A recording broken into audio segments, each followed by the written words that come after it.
Hello everyone, আসসালামু আলাইকুম। আজ করে দেখাবো গুড় দিয়ে পাটিসাপটা পিঠা। অনেকেই এর পুরটা বিভিন্নভাবে করে থাকেন। আমি যেভাবে করি এটাই আপনাদের সাথে শেয়ার করব।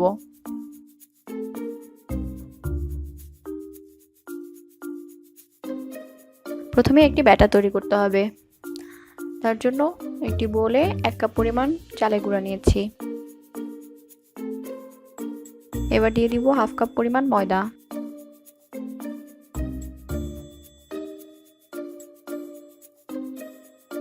ওয়ান ফোর্থ চা চামচ লবণ,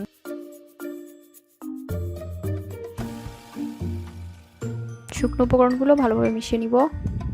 এবার দিয়ে দিব হাফ কাপ পরিমাণ গুড়, আমি গ্রেট করে সামান্য একটু গরম পানি দিয়ে গলিয়ে নিয়েছি। আমি এখানে খেজুরের গুড় নিয়েছি।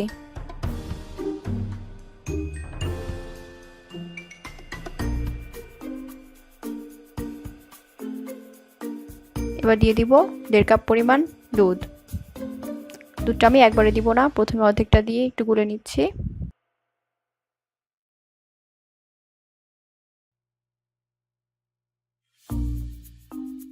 এবার বাকি দুধটা দিয়ে দিব।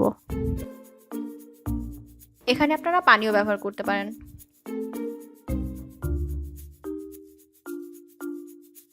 ব্যাটার তৈরি হয়ে গেছে। এবার আমি 30 মিনিটের জন্য এটা ঢেকে রেখে দিব।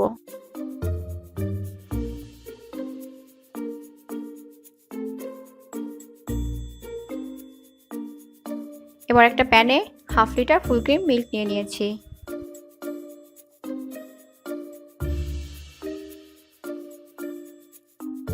একটা এলাচ একটু ফাটিয়ে দিয়ে দিলাম, আর এক টুকরা দারচিনি।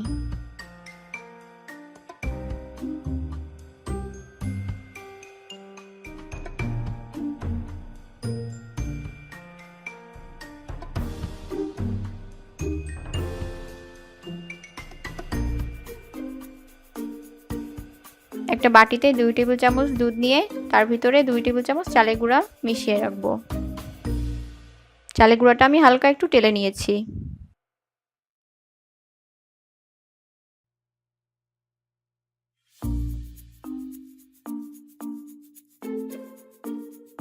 তিন টেবিল চামচ চিনি নিয়ে নিচ্ছি।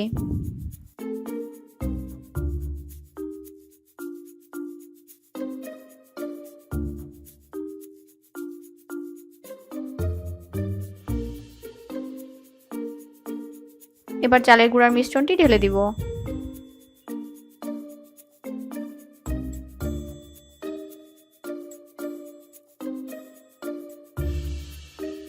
নাড়তে থাকবো, ঘন হয়ে আসছে।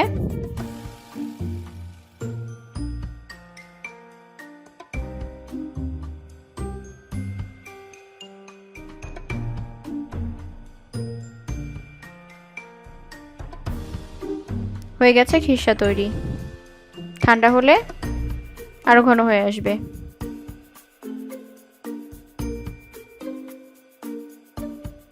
30 মিনিট পর ব্যাটারের কনসিস্টেন্সিটা এরকম আছে।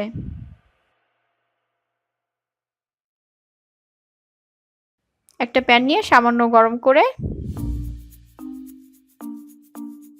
একটু তেল ব্রাশ করে টিস্যু দিয়ে আবার মুছে নিচ্ছি। প্রতিবার ব্যাটার দেওয়ার আগে এই টিস্যু দিয়ে একবার মুছে নিলেই হবে। প্যানে তেল বেশি থাকলে পিঠা সুন্দর হবে না। এখন একটা গর্তওয়ালা চামচে 1 চামচ ব্যাটার নিয়ে প্যানে একটা পাতলা রুটি শেপ করে নিব। আপনারা চাইলে প্যানটা ঘুরিয়ে রুটি শেপ করে নিতে পারেন।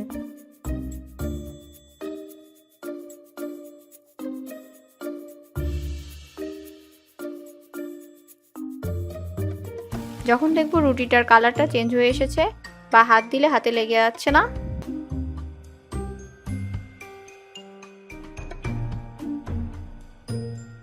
তখন পাশ থেকে কিছুটা খিরসা দিয়ে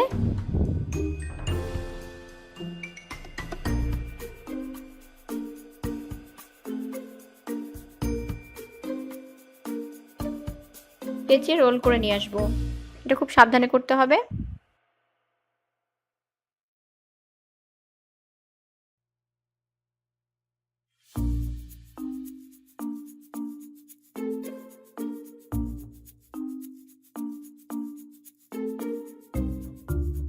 পুরোটা রোল করে আরো 1 মিনিট এপাশ ওপাশ করে ভেজে নিব।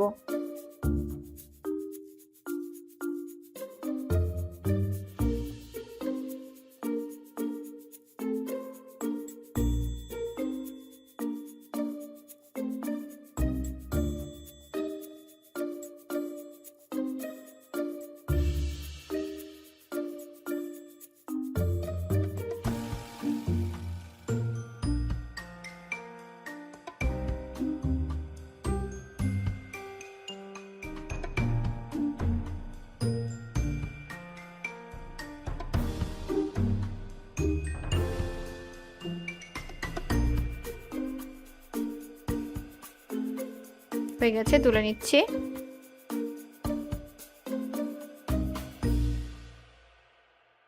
বাকি পিঠাগুলো আমি একইভাবে বানিয়ে নিব।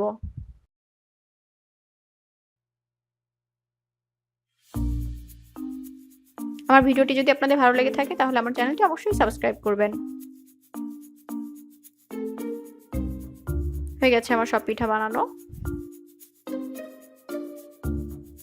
আমি একটা পিঠা আপনাদের ভেঙে দেখাচ্ছি ভিতরটা।